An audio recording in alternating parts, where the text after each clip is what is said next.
અને જ્યારે આને પકડવામાં આવ્યો પછી ઘણા બધા રહસ્યો એમાંથી ખુલવા પામ્યા છે। આંતરરાજ્ય ઈરાની ગેંગના મુખ્ય આરોપીની સુરત પોલીસે ધરપકડ કરી છે। આ ગેંગ ખાસ એમપી રાજ્યોના જે ગુનાઓ છે તેને આપતી હતી અંજામ, અને સાથે સાથે પોલીસ સીબીઆઈ લોકોને લૂંટી લેતી ગેંગના સરદારને અત્યારે ઝડપી પાડવામાં આવ્યો છે।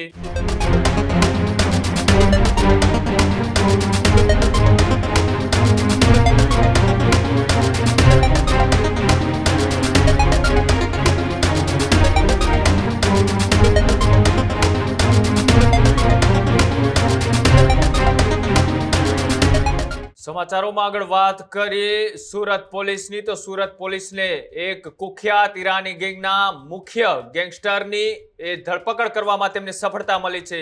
સુરત ક્રાઇમ બ્રાન્ચે રાજુ ઉર્ફે રહેમાન ડકેતની ધરપકડ કરવામાં આવી છે। સાથે જ આંતરરાજ્ય ઈરાની ગેંગના મુખ્ય આરોપીની સુરત પોલીસે ધરપકડ કરી છે। ગેંગસ્ટર રહેમાન ડકેતને પકડવામાં મળી મોટી સફળતા। ઈરાની ગેંગનો સરદાર છે આબિદ અલી ઉર્ફે રાજુ રહેમાન ડકેતને લાલગેટ વિસ્તારમાંથી અત્યારે ઝડપી પાડવામાં આવ્યો છે।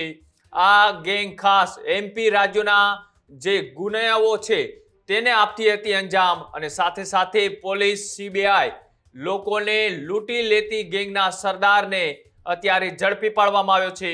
આરોપી 6 જેટલા ગુનેગારોને અંજામ આપી ચૂક્યા છે, અને સાથે જે રીતના ગંભીર ગુનાઓને અંજામ આપનારા ગેંગના આરોપી એટલે કે રહેમાન ડકેતની અત્યારે સુરત પોલીસે છે તે અત્યારે ધરપકડ કરી છે। સાથે જ 10 જેટલા ગુનામાં વોન્ટેડ પણ તેમને જાહેર કરવામાં આવ્યો હતો। સુરતમાં કોઈ ગુનાને અંજામ આપે તે પહેલા જ તેમને અત્યારે સુરત પોલીસે છે તે ઝડપી પાડ્યો છે। જે રીતના એમપીના રાજ્યોની અંદર એ ગંભીર ગુનાઓને અંજામ આપતા હતા, અને ત્યારબાદ સુરતના લાલગેટ વિસ્તારમાંથી આ આંતરરાજ્ય ઈરાની ગેંગના મુખ્ય આરોપીની એ ધરપકડ છે તે કરવામાં આવી છે। ગેંગસ્ટર રહેમાન ડકેતની ધરપકડ કર્યા બાદ આ જે કઈ ઘટનાઓને અંજામ આપતો હતો અને સુરતમાંથી કઈ જગ્યાથી તેમને પકડી પાડવામાં આવ્યો, શું તેમના ઈરાદાઓ હતા તેને લઈ એ સુરત પોલીસે શું કહ્યું આવો તે પણ જોઈએ। સુરત ક્રાઇમ બ્રાન્ચ દ્વારા ઓર્ગેનાઇઝ ક્રાઇમ હેઠળ અલગ અલગ જે ઓર્ગેનાઇઝ ક્રાઇમ હોય અને અલગ અલગ રાજ્યોની ગુનેગારો અહીંયા આવી સુરતમાં કોઈ ગંભીર ગુનાને અંજામ આપે એ પહેલાં સુરત ક્રાઇમ બ્રાન્ચના પોલીસ ઇન્સ્પેક્ટર જયંત ગોસ્વામી અને એમની ટીમને એક ઇન્ફોર્મેશન મળી હતી કે મધ્યપ્રદેશના ભોપાલનો રહેવાસી આબિદ અલી ઉર્ફે રાજુ ઈરાની, જે ઈરાની ડેરા નામના પ્રખ્યાત વિસ્તારના ત્યાંનો મુખ્ય સૂત્રધાર અને ગેંગ લીડર છે, એ સુરતમાં આવ્યો છે। એ બાતમી આધારે એમની ટીમે એને ગઈકાલે દબોચી લેવામાં આવ્યો છે, અને જ્યારે આને પકડવામાં આવ્યો પછી ઘણા બધા રહસ્યો એમાંથી ખુલવા પામ્યા છે। રાજુ ઈરાની ઉર્ફે રહેમાન ડકેતના નામથી પણ ત્યાં ભોપાલમાં પ્રખ્યાત છે, અને અસંખ્ય ગુનાઓ આચર્યા। 2013-14થી ત્યાં 13-14 વર્ષથી એ ઈરાની ડેરા અમનનગર સોસાયટી છે ત્યાં રહે છે, અને અલગ અલગ 6 ગેંગનો મુખ્ય સૂત્રધાર ગેંગ લીડર છે એ, અને એનો ભાઈ જાકીર અલી એક વૈભવી જીવન જીવવાવાળા છે। ખૂબ પૈસા ટકે સુખી માણસ છે। લક્ઝરિયસ કારો, લક્ઝરિયસ બાઇકો, ઘોડા વગેરે રાખે છે। જ્યારે અલગ અલગ આમની ગેંગો કામ કરતી હોય ચીટિંગની, કે કોઈ ડુપ્લિકેટ સીબીઆઈ ઓફિસર બનીને કરે અથવા પોલીસ ઓફિસર બનીને લોકોને વચ્ચે છેતર, વૃદ્ધોને મેજોરિટી ટાર્ગેટ કરતા હોય છે। એ સિવાય જમીનો ખાલી કરાવવાનું, વેપન સાથે પકડાવવાનું, પછી એ ઉપરાંત ધાર્મિક બાવા સાધુ બનીને એમની પાસેથી વેશ ધારણ કરી લોકોના ઘરેણા લૂંટી લેવા, મોબાઈલ લૂંટી લેવા, આવા અલગ અલગ એમઓ હેઠળ આમની અલગ અલગ ગેંગો અલગ અલગ રાજ્યોમાં કામ કરે છે। અને આ તમામ ગેંગોનો મુખ્ય સૂત્રધાર કે ગેંગ લીડર કહેવાય એ રાજુ ઈરાની અને એનો ભાઈ જાકીર ઈરાની છે।